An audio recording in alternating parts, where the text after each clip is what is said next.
بسم اللہ الرحمن الرحیم.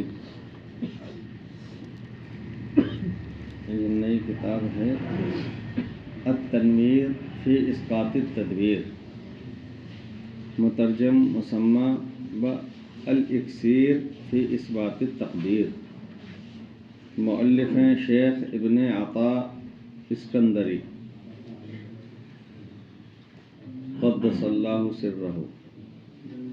ترجمہ و تشریح و تحشیہ حضرت مولانا اشرف علی صاحب تھانوی قدس سرہ. اس پر حواشی مفیدہ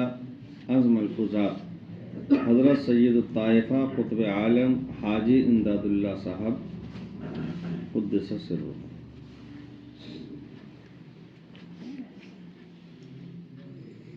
تین بزرگوں کے افادات ہو گئے، شیخ ابن عطا اسکندری، حضرت تھانوی اور حضرت حاجی امداد اللہ صاحب محمد مکی رحمۃ اللہ علیہ.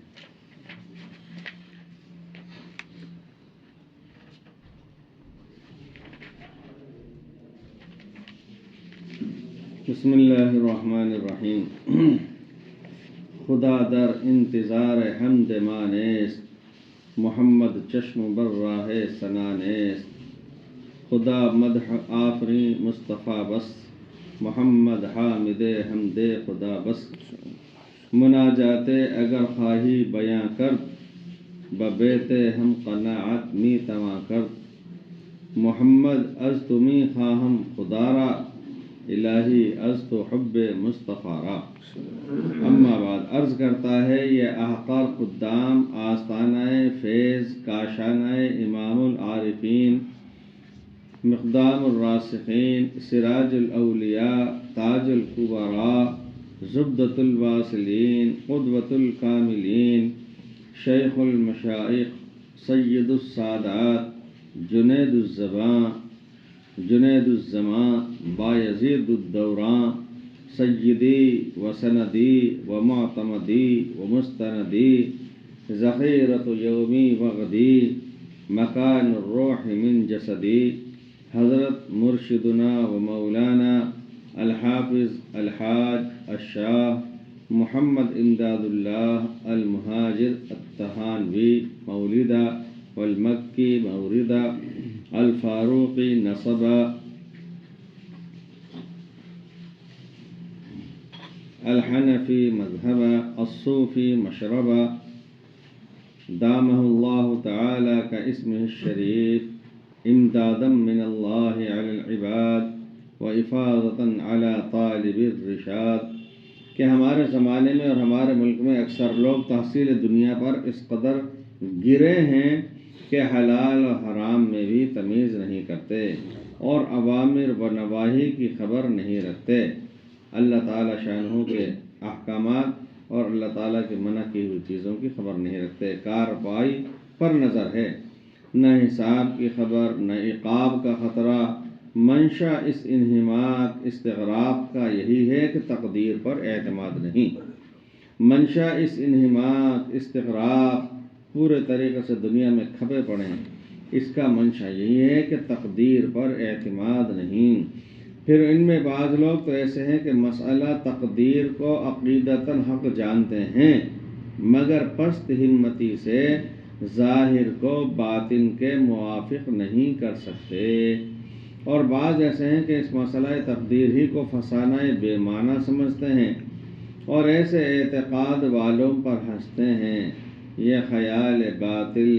مدعیان تہذیب و روشنی جدید کا جمایا ہوا ہے، جنہوں نے اس کے علاوہ دین میں اور بھی بہت سا فتور مچایا ہے. ایک روز حضور پر نور ممدوح الذکر دام ظلہم کی محفل قدس و مجلس انس میں کہ منبع فیوز انوار و معدن برکات و اسرار ہے، من جملہ افادات اس مضمون کا بھی تذکرہ ہوا. ازانجہ کے مقبولان الہی مظہر اتم صفت رحمت کے ہوتے ہیں. حضور ممدوح دامہ ظلہم کو براہ شفقت و دلسوزی خیال ہوا کہ ان غریقان بحر غفلت کو ساحل ہدایت پر لانے کی کوئی صورت نکالی جائے۔ اللہ والے چشمہ ہوتے ہیں خیر کا، برکتوں کا، اور حق تعالی شانہ کی جو صفت رحمت ہے اس کا دنیا میں جیتا جاگتا نقشہ ہوتے ہیں یہ اولیاء اللہ۔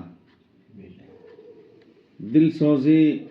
کی وجہ سے اور اس کڑھن کی وجہ سے حضرت حاجی صاحب علیہ الرحمہ نے ان حضرات پر شفقت فرمائی جو غفلت اور سستی کے سمندر میں ڈوبے ہوئے ہیں، اور چاہا کہ وہ ہدایت کے کنارے پر آ جائیں۔ ارشاد فرمایا کہ کتاب التنویر فی اسقاط التدویر تصنیف حجت الاولیاء ابن عطا صاحب حکمت والے قدس سرہ اس مبحث میں خوب ہے، جس کا ہر مضمون مدلل بدلائل عقلیہ و نقلیہ و کشفیہ ہونے کے سبب سے مقبول و مرغوب ہے، جس کا ہر مضمون مدلل بدلائل عقلیہ و نقلیہ و کشفیہ، اس کے اندر اپنے اعتبار سے بھی دلائل موجود ہیں، قرآن و حدیث کی روشنی میں بھی موجود ہیں، کشف الہامات اور کھلی ہوئی چیزوں کے اعتبار سے بھی۔ اگر اردو زبان میں اس کا ترجمہ ہو جاوے تو نفع اس کا عام اور فیض اس کا تام ہو، پورا ہو، اور عجب نہیں کہ مدعیان مذکور بھی بشرط فہم اور انصاف و ترک تعصب و اعتصاف راہ راست پر آویں، اس لیے کہ کبھی تو کوئی شخص ضد اور ہٹ دھرمی کی وجہ سے بھٹکا ہوا ہوتا ہے، کبھی کوئی سمجھ تو لیتا ہے بات، اس کے باوجود وہ بھٹکا ہوا رہنا ہی چاہتا ہے، ورنہ اور سادے مسلمان تو اس اعتقاد فاسد اور خیال قاصد سے محفوظ رہیں گے اور کسی کے دام میں نہ پھنسیں گے، اور نیز اس سے طلباء کو علم اور علماء کو عمل اور عابدوں کو معرفت اور عارفوں کو حال اور اہل حال کو مقام اور اہل مقام کو کمال اور اہل کمال کو دولت بے زوال نصیب ہوگی، اور اس نادان ناکارہ کو جو خاص واسطے استفادہ معانی و برکات کے حضور میں ہند سے چند ماہ کا آیا ہوا تھا اور اس وقت حاضر محفل فیض منزل تھا، ترجمے کے لیے فرمان ہوا، جس پر میں باوجود اپنی نااہلیت کے امتثالاً للامر حکم پورا کرنے کی خاطر مستعد بدل و جان ہوا، تیار ہو گیا، آمادہ ہوا، روزانہ تھوڑا تھوڑا لکھتا اور حضور میں سنا دیتا، یہاں تک کہ بہت بڑی مدت میں بحمداللہ اتمام کو پہنچا، اور الاکسیر فی اثبات التقدیر نام رکھا گیا۔ میری بد استعدادی و کاہلی، سستی، ناقابلیت پر اس امر کا سر انجام ہونا محض حضور دامہ ظلہم کا فیضان ہے۔ کہاں میں اور کہاں یہ نکہت گل نسیم صبح تیری مہربانی۔ بعض مواقع پر تفصیل اجمال یا توضیح اغلاق کے لیے ترجمے سے زائد متن میں کچھ بڑھایا گیا، بعض مواقع پر تفصیل اجمال جہاں کوئی بات پورے طریقے سے کھلی ہوئی نہیں تھی، اشارے کنائے میں تھی، یا کوئی مغلق اور پیچیدہ جملے تھے، تو اس کا ترجمہ کرتے ہوئے حضرت تھانوی رحمۃ اللہ علیہ نے شرح کے طور پر کچھ بڑھا دیا تاکہ وہ بات پورے طریقے سے کھل کر سمجھ میں آ جائے۔ اس کے شروع پر حرف فا اور اس کے ختم پر حرف تا لکھ دیا، جیسے فائدہ، اور کہیں کہیں حاشیے پر حضور دامہ ظلہم کے بعد ارشادات جو وقت استماع ترجمہ فرماتے جاتے تھے لکھ کر ختم پر لفظ ملفوظ لکھ دیا۔ جب یہ حضرت تھانوی رحمۃ اللہ علیہ حضرت حاجی صاحب کو عبارات کا ترجمہ کر کے سنایا کرتے تھے تو بعض مرتبہ حضرت حاجی صاحب اس مضمون کی مناسبت سے کوئی بات فرما دیا کرتے تھے، حضرت تھانوی رحمۃ اللہ علیہ اس کو بھی لکھ لیا کرتے تھے، لیکن مصنف کی عبارت میں اور حضرت تھانوی رحمۃ اللہ علیہ اور حضرت حاجی صاحب کی عبارت میں فرق رہے، اس لیے اس کو لفظ ملفوظ سے لکھا کرتے تھے، اور بعض جگہ جو از خود کچھ لکھا اس کے بعد مترجم لکھ دیا، اور اس ترجمے میں حضرات اخوان الطریقت و خلان الحقیقت جناب مولوی محب الدین صاحب پشاوری و جناب مولوی سید حمزہ صاحب دہلوی و جناب مولوی ابو احمد صاحب بمبوی اور جناب مولوی محمد ابراہیم صاحب سنبھلی سلمہم اللہ تعالی و کرمہم و نعمہم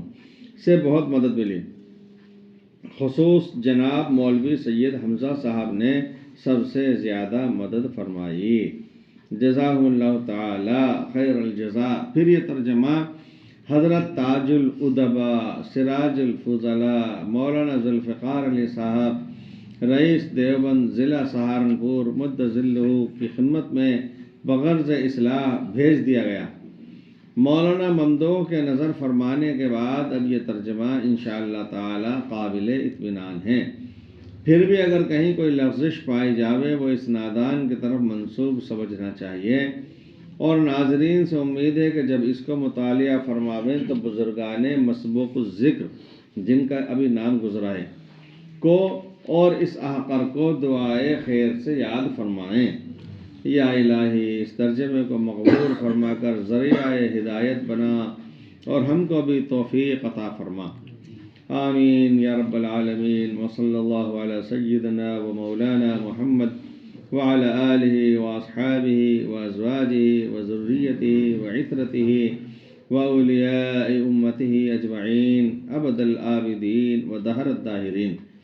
عرض ضروری، چونکہ تفصیل بعد الاجمال خوب دل نشین اور ذہن میں جاگزی ہوتی ہے، پیچیدہ بات ادھوری سی بات اس کے بعد اس کی وضاحت اور صراحت ہو جائے، تفصیل ہو جائے تو اچھی طرح ذہن میں بیٹھ جاتی ہے۔ اس لیے کتاب ھذا کا خلاصہ مضمون اجمالاً اول لکھ دینا مناسب معلوم ہوتا ہے کہ اہل فہم تکرار سے محظوظ ہوں گے اور کم فہم غلط فہمی سے محفوظ رہیں گے۔ وہ ھذا جاننا چاہیے کہ تقدیر کے آگے تدبیر نہیں چلتی، جاننا چاہیے کہ تقدیر کے آگے تدبیر نہیں چلتی۔ پھر بھی بہت سی مصلحتوں اور حکمتوں سے کہ بعض ان میں متعلق باسرار اور حقائق ہیں تدبیر مشروع ہوئی، مگر چند شرائط کے ساتھ مشروط کی گئی کہ اصول ان کے ساتھ امر ہیں۔ اول وہ تدبیر شریعت کے خلاف نہ ہو، دوم تدبیر پر بھروسہ نہ ہو کہ جو کچھ ہوگا وہ میرے تدبیر سے ہی ہوگا، میرے کچھ کرنے سے ہی ہوگا ورنہ نہیں ہوگا، یہ نہ ہو، بلکہ مسبب الاسباب پر نظر رہے۔ سوم اگر دنیا کی تدبیر کرے اس میں آخرت مقصود ہو، اگر دنیا کی تدبیر کرے اس میں آخرت مقصود ہو۔ ایک صاحب نے مکان بنایا اور ایک بزرگ کو اللہ والوں کو بلایا، انہوں نے مکان میں داخل ہونے کے بعد دیکھا تو روشن دان بھی تھا۔ پہلے زمانے میں بڑا اہتمام ہوتا تھا کمروں میں، ہر کمرے میں روشن دان بنانے کا۔ جب سے اے سی چلے ہیں تو وہ چیز بند کر دی گئی، پیک کر دیا جاتا ہے۔ جن لوگوں کے یہاں اے سی تو کیا کولر میں نہیں ہوتا، وہ بھی جب بناتے ہیں تو شوق آتا ہے اس طرح کا بنانے کا، ورنہ پہلے زمانے میں روشن دان ہوتے تھے، جالیاں وغیرہ رکھتے تھے، موکھا چھوٹا سا طاق اور اس طرح کا کھلا ہوا رکھتے تھے۔ تو وہ بزرگ آئے اللہ والے، انہوں نے دیکھا کہ روشن دان کمرے میں ہے، پوچھا صاحب خانہ سے کہ یہ جالیاں یہ روشن دان کیوں بنایا؟ کہنے لگے ہوا روشنی کے لیے۔ فرمایا یہ کیا نیت کری؟ ہوا اور روشنی کے لیے۔ اس نیت سے بناتے ہیں کہ مسجد میں اذان ہوا کرے گی تو نماز کا پتہ چل جایا کرے گا، اذان یہاں سے سننے کو ملے گی، اس نیت سے بناتے۔ ہوا روشنی تو آتی ہی آتی، اپنا آپ آتی ہو تو یہ کہہ رہے ہیں کہ تدبیر اگر دنیا کی بھی کرے تو اس میں آخرت مقصود ہو۔ چہارم تدبیر دنیا میں اس قدر غرق نہ ہو کہ اللہ سے اور اس کے احکام سے غفلت ہو جاوے۔ پنجم صلحاء و علماء کی صحبت ترک نہ کرے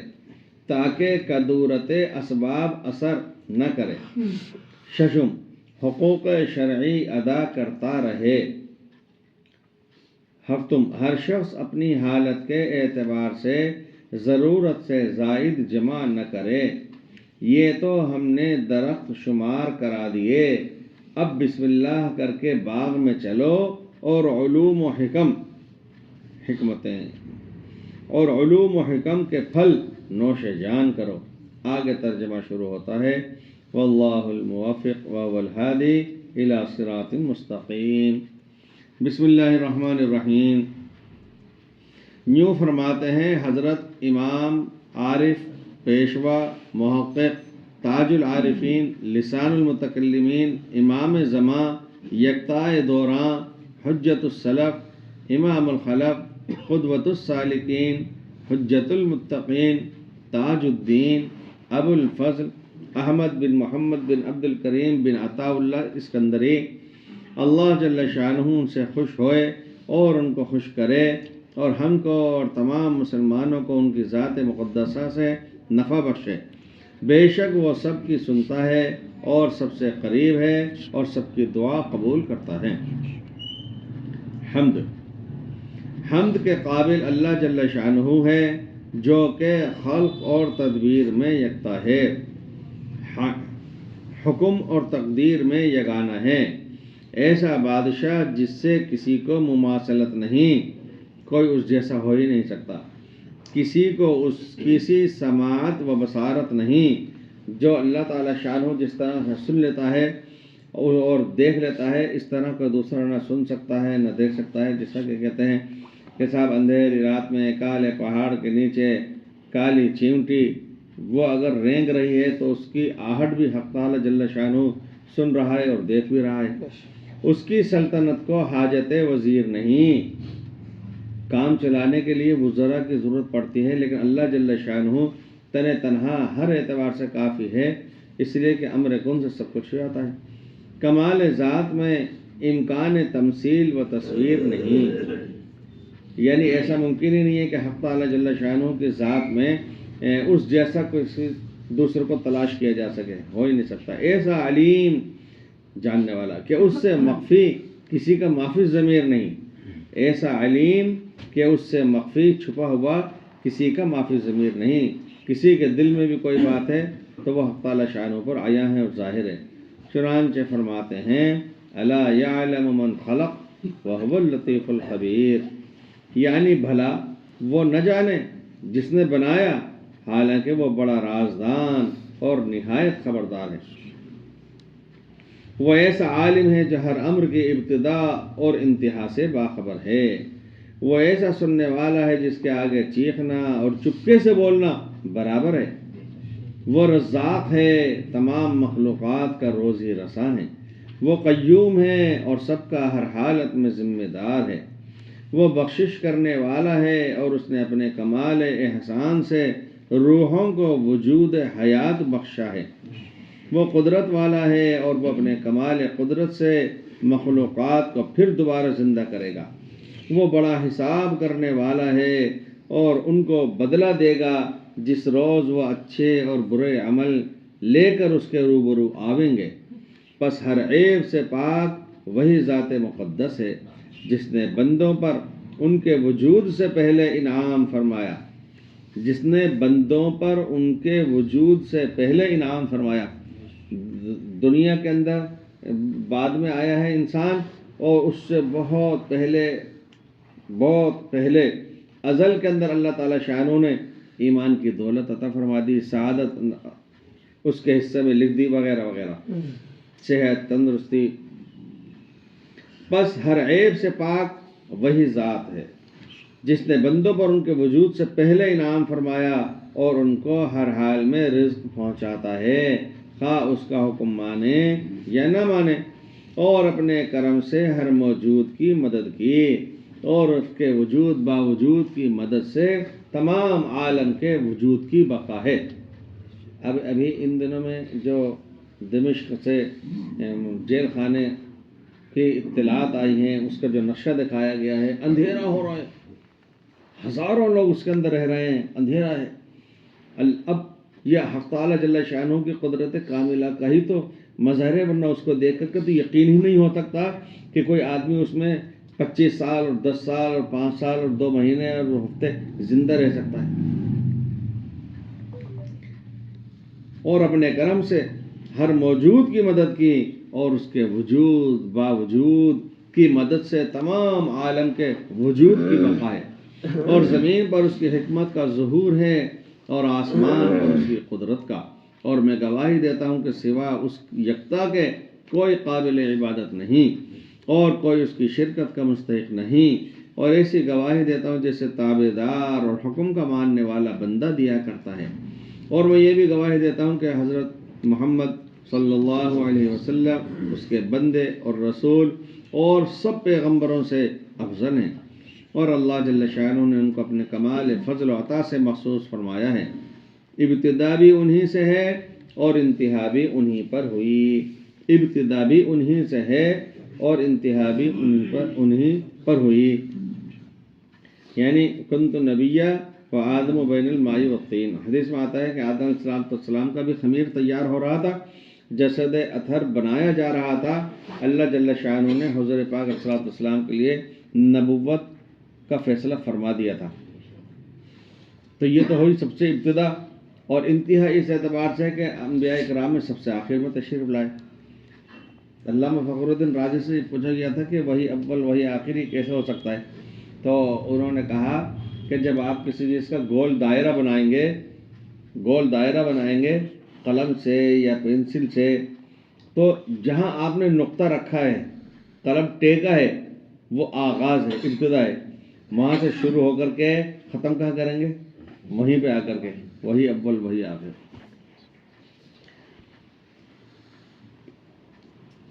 اور جس روز اللہ جل شانہ اپنے بندوں کو فیصلہ کرنے کے واسطے جمع کرے گا، اس روز وہ سب کی شفاعت فرمائیں گے۔ اللہ پاک کی رحمت ان کے ذات مقدس اور جمیع انبیاء اور ان کے آل و اصحاب پر نازل ہو، جو کہ آپ کی محبت کو مضبوط تھامے ہوئے ہیں، اور اللہ جل شانہ بہت سا سلام بھیجے۔ بعد حمد و صلوات کے یہ انشاءاللہ یہ تو ترجمہ ہے، یہ عبارت کا رسل کیا ہوگا، یعنی وہ کتاب کیسی ہوگی جس کے لیے حضرت حاجی صاحب رحمۃ اللہ علیہ بطور خاص توجہ دلائیں کہ بھئی تمام مضامین اس کے اندر موجود ہیں، اس کا ترجمہ کرو، اور حضرت تھانوی اس کا ترجمہ کریں۔ حضرت مولانا ذوالفقار صاحب دیوبند میں تھے، بہت بڑے ادیب تھے عربی کے، انہوں نے اس کی تائید کری ہے اور دیکھا ہے، نظر ثانی کی ہے، تو اس اعتبار سے اس سے اندازہ ہو سکتا ہے کہ کتاب کتنی قیمتی ہے، کتنی اہم ہے۔